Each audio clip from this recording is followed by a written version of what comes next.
Hello, in today's video we're going to be discussing the value of landscape photography. Not just whether it still has monetary value or not, but also having a look at the value it has to us personally. Because I think by figuring that out, it will free us to get the absolute maximum out of our activities as landscape photographers. Before we get into that though, it's been a really busy few weeks for me, which has been great. I've been doing tours and also bringing to a close a project that is the culmination of 6 months worth of work. I'm really excited about it though. I'm going to be announcing it to you on the video next week, which will almost certainly be out and about again doing landscape photography. The limited time that I've had from making YouTube videos recently has meant that they've all been filmed in the office here. I know many of you prefer it when I get out and about, and I do too, but rather than bringing you videos about a bit of gear or an incomplete tutorial, I wanted to share with you a train of thought I've been having recently about landscape photography as an art and the value of landscape photography. In the last few videos I've had a really great reaction.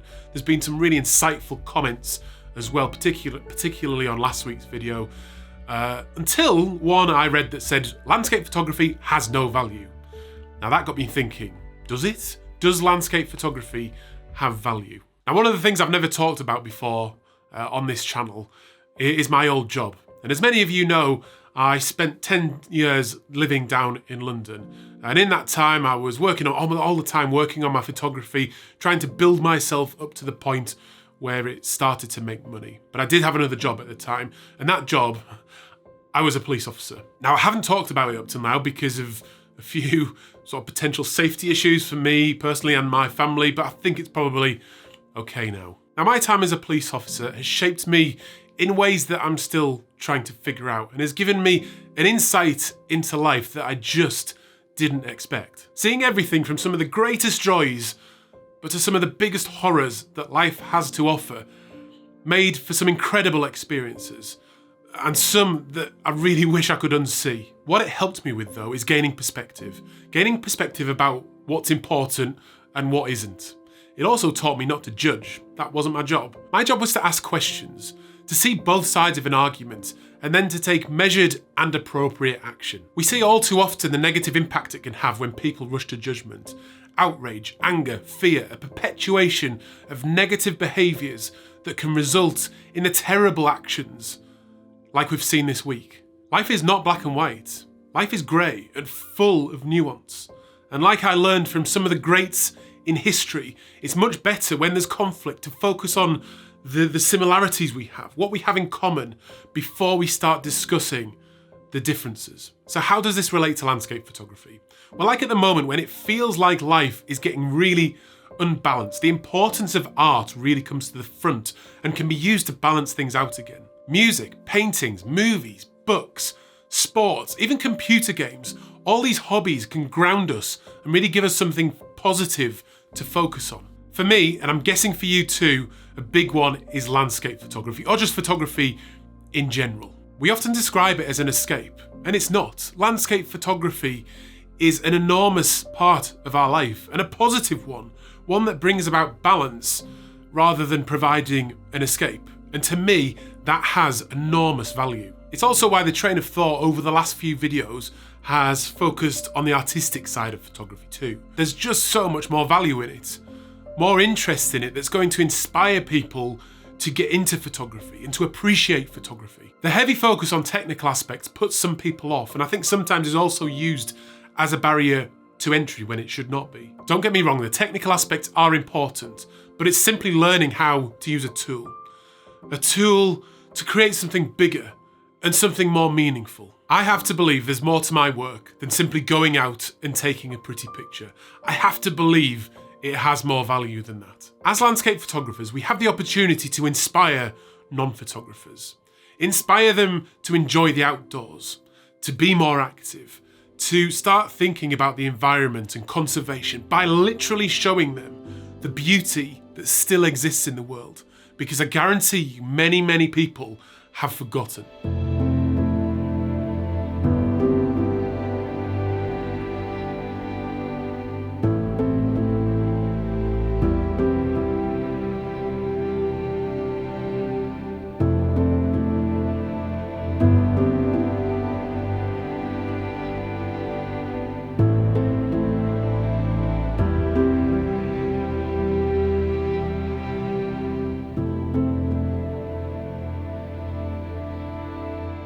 So does landscape photography still have a monetary value?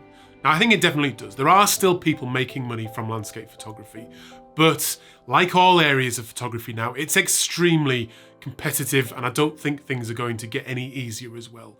Don't let that put you off if you want to become a professional, but just understand that it's going to be an immense amount of hard work. As a whole though, it's one of the reasons that I really encourage people to print out their work and show people the value of landscape photography. Because once you hand a person a beautiful printed piece of landscape photography, they get to hold it in their hands, to feel it, to see it unhindered without the screen. Then they can truly appreciate that as a piece of artwork. You pop that in a frame, put it on the wall, and they will soon realise that they have something with true value. It's something that they will enjoy, a piece of artwork that they'll be able to look at and enjoy for years to come. Does the monetary value even matter? I know I didn't start landscape photography for the money, and I certainly didn't start a YouTube channel for the money. I started it for the love of the art, a love of the outdoors, and a desire to show that to people. I also continue to do it because of the love of creating, because when I'm creating, I'm happy. Now that I have turned professional, it feels like a constant battle between what's right for my business and what's right for me artistically, because the two things very rarely seem to fall into line. Like life, I've found it's about working extremely hard to try and find a balance between the two. Another interesting point that came out of last week's video was the question of what is landscape photography? Now, not for one single second do I pretend to know the answer to that, because I'm sure it means lots of different things to lots of different people. I don't think there's any right or wrong, but I do think there is a question of, are we doing photography of the natural landscape, or are we making images of landscapes? If we have a person prominent in an image, is that landscape photography, or does it become travel photography? From an artistic point of view, I definitely don't think it matters. You should go out there and create whatever you want to create and not worry about what anyone thinks. But there is something so intrinsically human that makes us want to categorize things, because categorizing things gives people an idea of value. In fact, it's one of the things I really struggle with, because if you tell people you are a landscape photographer, a macro photographer, a wedding photographer, and a filmmaker, there is a tendency for people to assume that you're a jack of all trades and master of none. If I go out there and I just tell people I'm a professional wedding photographer, then it's very likely that they will assume I'm an expert and assign more value to me because of that. It's a really natural human instinct to pigeonhole people, because it's an easy way to order things in our mind. The thing is, life is not easy. Understanding nuance and different points of view is not easy. Like a great landscape photograph, we want to find balance. But if you imagine a set of weights and scales, it's much harder to find balance than anything else. But when you do, it's a beautiful thing. So does any of this matter when we're just going up a hill to take a pretty picture?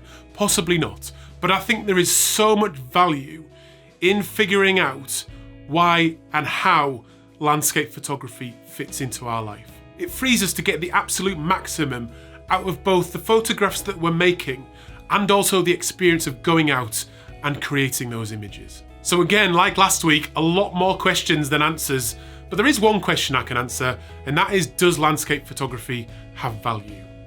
You're damn right it does.